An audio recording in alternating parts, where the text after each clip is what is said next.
तो यहाँ पर मैं सेकंड क्वेश्चन लिखता हूँ, ठीक है। तो एक बार पढ़ लेते हैं। कोई बर्तन एक खोखले अर्धगोले के आकार का है जिसके ऊपर एक खोखला बेलन अर्धरूपित है। अर्धगोले का व्यास हमारा बिल्कुल सही है 14 सेंटीमीटर और इस बर्तन की कुल ऊंचाई 13 सेंटीमीटर है। इस बर्तन को आंतरिक प्रदेश क्षेत्र में ज्ञात कीजिए, ठीक है। तो जो चीज़ मैं आपको एक बार आकृति दिखाता हूँ। सबसे पहले हम बनाएंगे खोखला अर्धगोला। खोखला अर्धगोला, ये हमारा बन गया अर्धगोला, ये बन गया हमारा अर्धगोला, ठीक है। इसके बाद इसके ऊपर क्या है, हमारा एक बेलन है। तो बेलन में कुछ इस तरीके से बनाता हूँ। तो ये हमारा बेलन बन गया, ठीक है।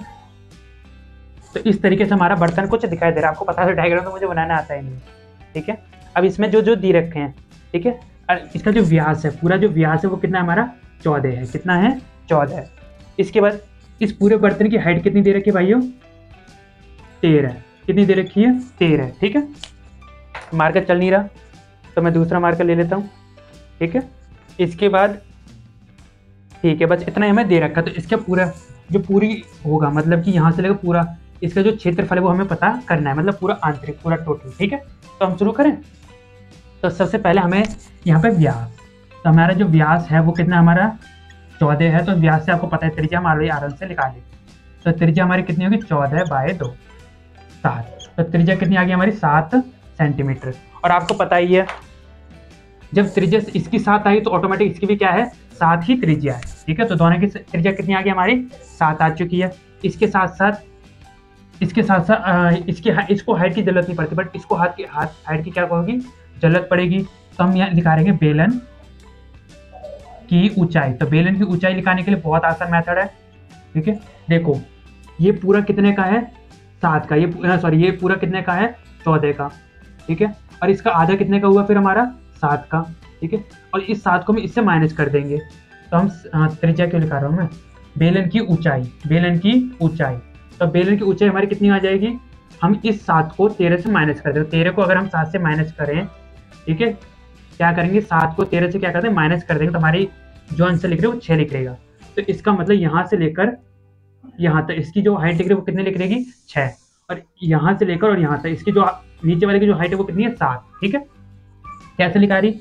मैंने नॉर्मली इसका जो आधा था इसको मैंने माइनस कर दिया 13 से, तो मेरा 7 लिख करके आ चुका है, ठीक है। तो अब हम करेंगे अपना फॉर्मूला। जो फॉर्मूला होगा वो कौन सा अप्लाई होगा, ठीक है। तो जो हमारा फॉर्मूला होगा इसमें पूछा क्या गया है? पृष्ठीय क्षेत्रफल क्या है? पूरे बर्तन का पृष्ठीय क्षेत्रफल, ठीक है। तो आपको पता ही किसके जैसे दिखाई दे रहा है? हमारा मैंने आकृति बना रखी थी किसके जैसे? बेलन के जैसे दिखाई दे रहा है, ठीक है।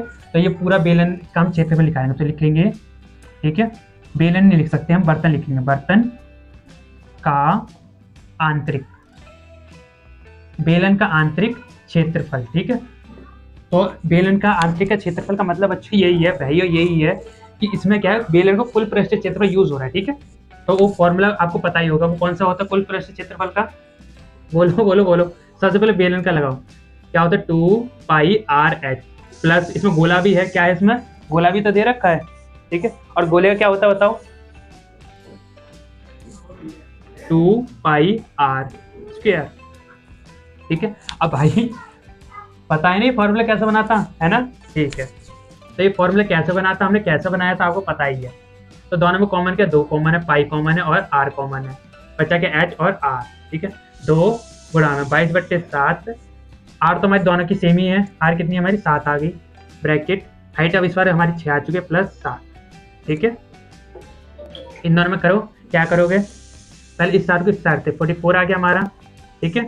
कोई निशानी ब्रैकेट लगाते इसको करेंगे तो हमारा 13 आ गया। अब 13 को इससे गुणा कर देते हैं, ठीक है। तो 572 सेंटीमीटर स्क्वायर। देखो कितना आसान था, है ना।